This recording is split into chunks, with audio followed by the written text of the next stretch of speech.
Somewhere in the 1940s, 1950s, I don't know exactly when, there was a conference on comparative religion in Great Britain. The folks came from all over the world to talk about all of the great religious traditions of the world and to try to ferret out what was alike and similar in all the great traditions, and if any of them had any truly distinctive beliefs. And the story goes that one day the group sitting around a table talking about Christianity, are there any truly distinctive beliefs in Christianity? Incarnation. Well, some other religions have different versions of different gods appearing in human form. We may not completely claim that as distinctive. Well, what about resurrection? Well, again, other religions had accounts of their gods returning from death. They debated back and forth and back and forth. The story is that C.S. Lewis, you all know that name, the professor of English, the famous Christian apologist, wandered into the room where they were having this debate and said, "What's the rumpus about?" They told him, "We're discussing Christianity's unique contribution among the world religions." And Lewis responded, "Well, that's easy. It's grace." And after some discussion, the group had to agree. Grace, this notion that God's love comes to us free of charge, no strings attached, seems to go against every instinct of humanity and is found in no other religious tradition. The Buddhists have an eightfold path. The Hindu doctrine of karma is merit-based. The Muslims have a code of law. And even our parent tradition is based on the Jewish covenant. All of these models have some kind of earned approval. And only Christianity dares to claim that God's favor is not earned. It's free, it's unconditional.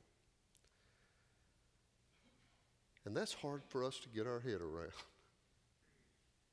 It's so hard to swallow because it's outrageous and it goes against every other human instinct. Almost all the rest of our life is based on a merit system. We're conditioned that everything must be earned.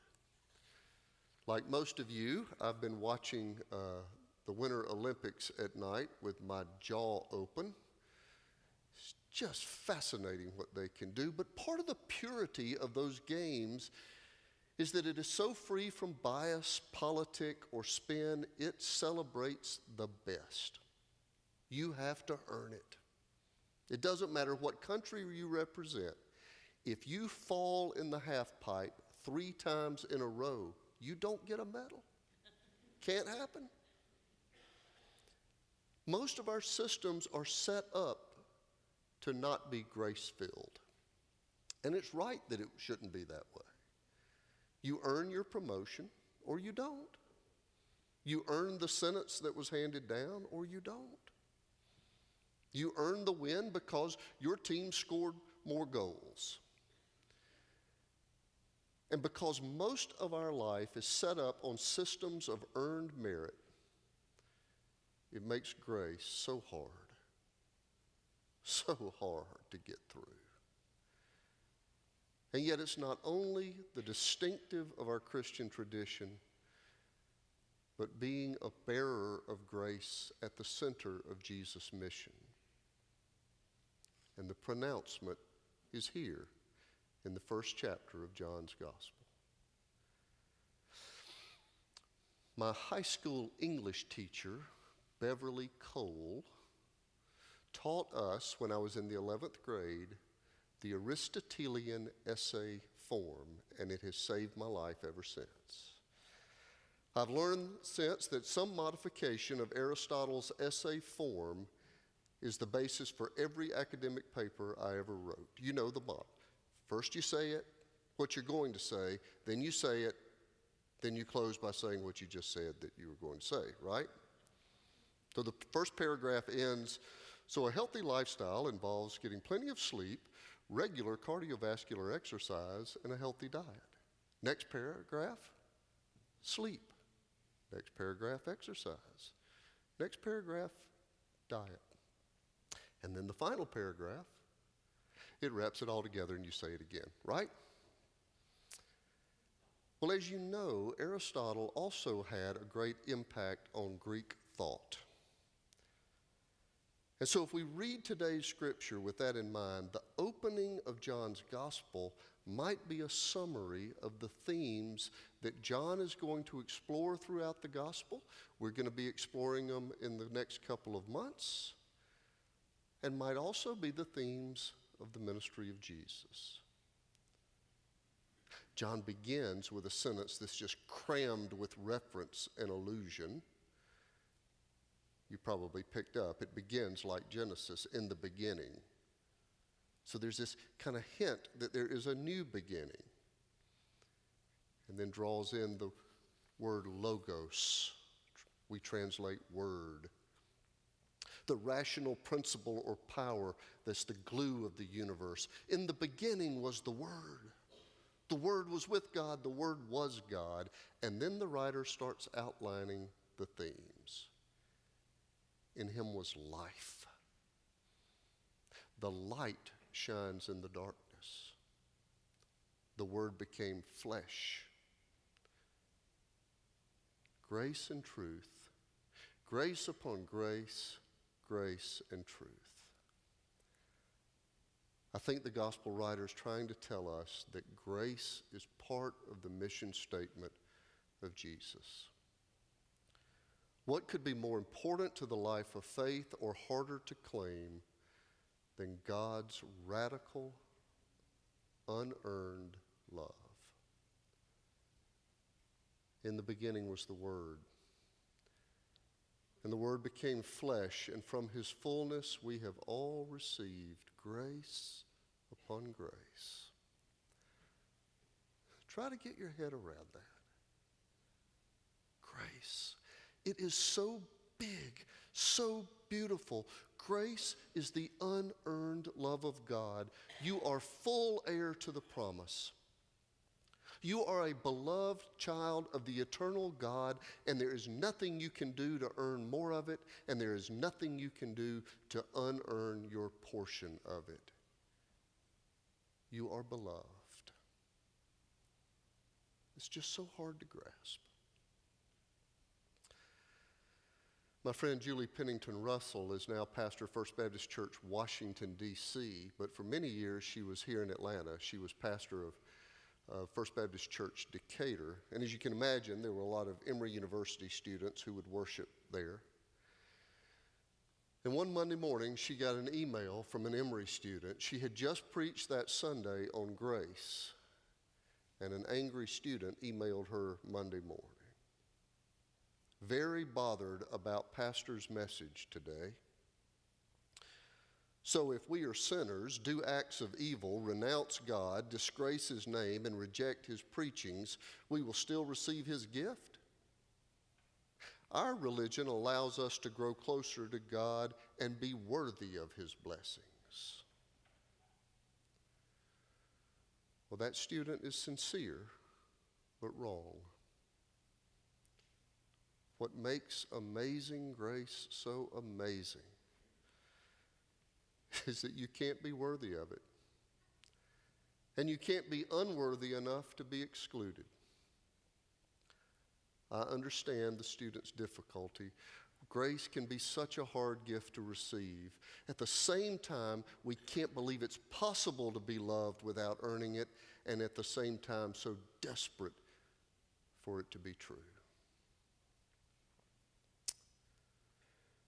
Lewis Smedes, professor at Fuller Seminary in California, and he wrote one time about feeling the need to feel this kind of love in his life, and he put this in one of his books.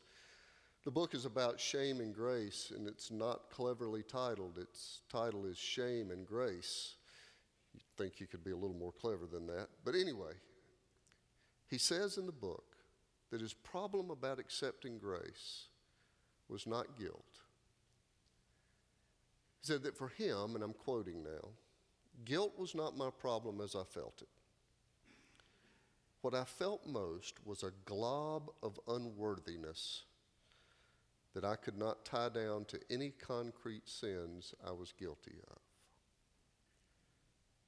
What I needed more than pardon was a sense that God accepted me, owned me, held me, affirmed me, and would never let go of me, even if he was not too impressed with what he had on his hands. That sounds like the right image of grace to me.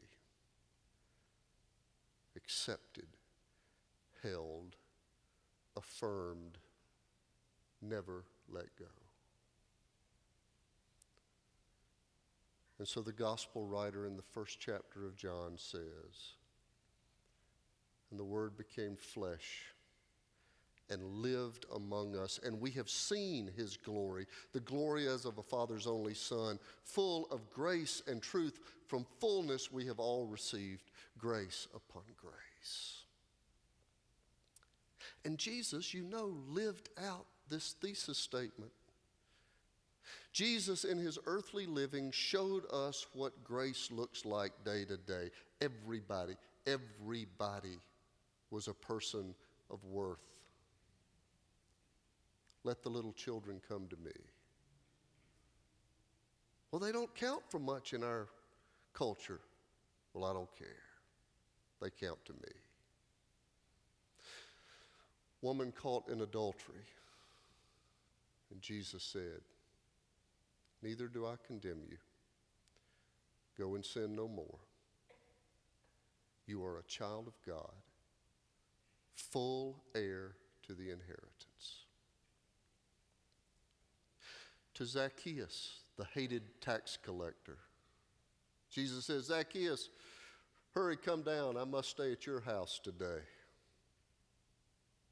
And those who saw him extend this invitation pointed to Jesus and made fun of him, accused him for being a guy who would cavort with sinners.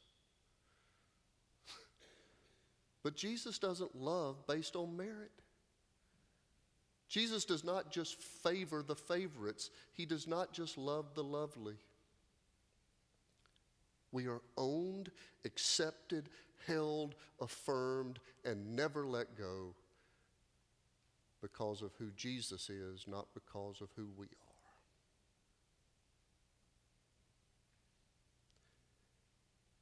In this opening chapter, John declares, "But to all who received him, who believed in his name, he gave power to become children of God." And as astonishing as it is, all we must do to realize the beloved acceptance is to believe and claim it. Grace is an unearned love. You are full heir to the promise. You are a beloved child of the eternal God, and there's nothing you can do to earn more of it. There is nothing you can do to unearn your portion of it. You are beloved. And if you let that settle in,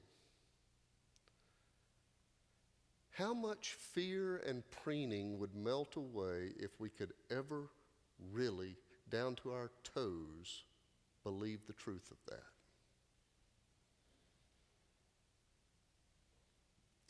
John says he gave power to become children of God.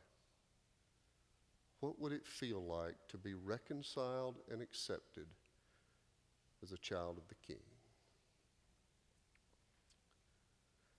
Ernest Hemingway wrote a short story about a Spanish father who decided that he wanted to reconcile with his own son. His son had run away to Madrid.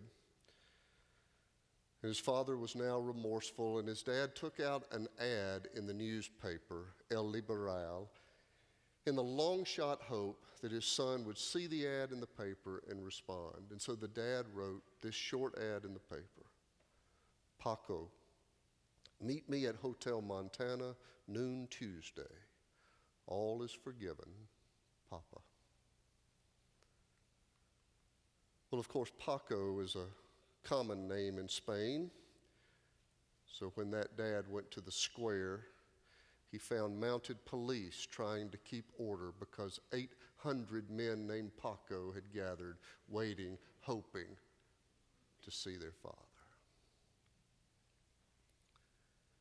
It's a reminder of how universal the need is to feel accepted, owned, held, affirmed, never let go. We are desperate for grace. Grace upon grace. And however hard to believe and accept, our faith is based on the upside down truth that you are loved no matter what. You are loved. There's nothing you can do to earn more of it. There's nothing you can do to unearn your portion of it. But to all who received him, who believed in his name, he gave power to become children of God.